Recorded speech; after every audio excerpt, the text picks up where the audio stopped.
powerful than all of the supercomputers in the USA combined. Guys, you can't make this stuff up. It's real. Okay, it's out there. It's all over the internet. And here's the interesting thing about it. There is no central authority for blockchain software. So if you want to go build your own financial institution on the blockchain and do transactions or title transactions or escrow transactions, the software is available for you to build on top of it. It's all open source. Nobody controls it except for actually the community. It's a decentralized community governed, and there's no way to shut it down. The only way to shut down blockchain technology is if you shut down the entire internet. And I don't see that happening anytime soon. I think you'd be shutting down the world if that happened. Now, the disrupted. Who will be the disrupted? Who's vulnerable to the seventh disruption? Any industry or organization that uses an intermediary or a middleman or middlewoman to conduct a paper or electronic transaction. That's Richard Branson. The guy's a billionaire. I think he's got more cred than your Aunt Martha or even your father or even your financial advisor who doesn't even know what blockchain technology is. Mark Andreessen, the internet browser that you're viewing this presentation through, that dude invented it. Okay? And he says this will change everything, digital currency, referring to digital currency. And that's the guy that invented the internet browser. And he's saying digital currency will change everything. Ben Bernanke has been on record of saying very positive things about digital currency and how it could revolutionize our capital in business. I think he was one of the creators of PayPal. Pretty bright guy. Then you got Tim Draper. Here's another guy that manages like $30 billion. I mean, this guy he's like one of the biggest investors in Bitcoin behind Mark Andreessen. Okay. And then Peter Diamandis in the lower right-hand corner, the founder of the X Prize, has been well quoted as saying, this is the future, that in each one of these. Okay, I want to be like Forrest Gump. I want to put 100,000 in one of them. I think I know which one. Anyway, not going to mention which one it is, but I'm a real fan of it. But looking at Bitcoin and definitely putting $1,000 every month in Bitcoin and Litecoin.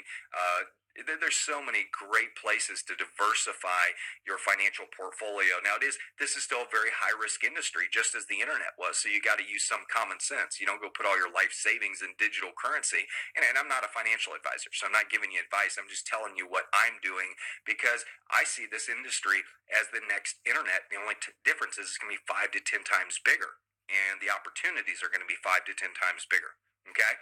So you're like, what the heck, a Mustang? What's this have to do with the presentation? Well, this is where the fun begins. We're going to start talking about digital currency and what it is. Because you're like, okay, Tom, I get that this is big. I get that there's major people behind it. I'm not going to let Aunt Martha talk me out of this. I know I'm at the right place at the right time. Now I just need to understand this dang thing. Anyway, let's start with a Ford Mustang.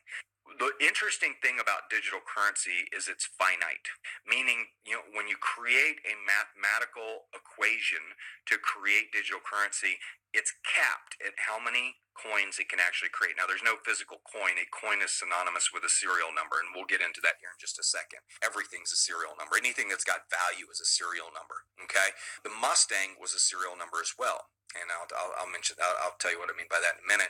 But there were 689,440 of these manufactured in 1965. Time, and so there'll be a limited number of those 21 million that are actually on the open market available for trade. And we'll find out that they all have serial numbers as well. And that's really where the value is. Without that serial number on that $100 bill, that serial number is worthless. It's worthless anyway. It's a promissory note that owes a whole bunch of debt behind it. But that number is basically a CUSIP number, a bond number that's tied to an issuance of debt, which means the holder of that is responsible for the debt. And how about the euro? The euro also has a serial number as well. So you're like, okay, so maybe it's not too bad to deal in serial numbers. We deal with them all day long. When we do a credit card transaction, they produce a transaction number, and that's a serial number that identifies that transaction.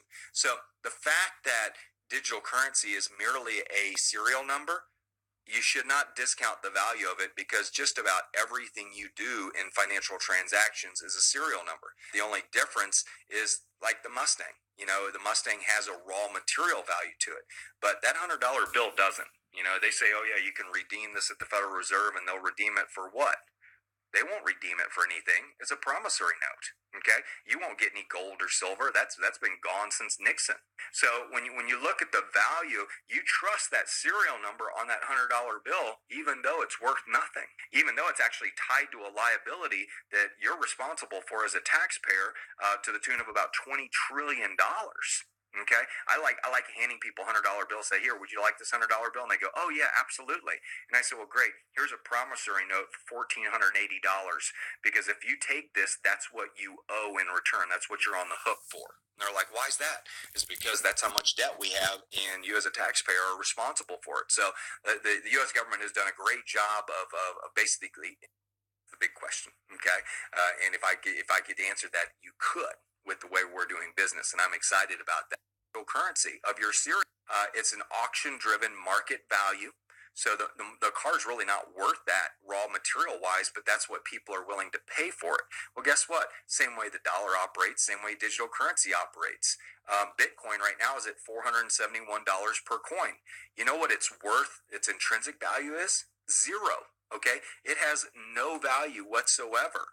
But that's what the community trusts the currency, and the community has driven it to that value. Now it can go down to 200, it could go up to 1,000. So it does fluctuate. The more demand there is for the finite number of Mustangs. So if you have 5 million people, 1965 Mustang, which I think is pretty cool.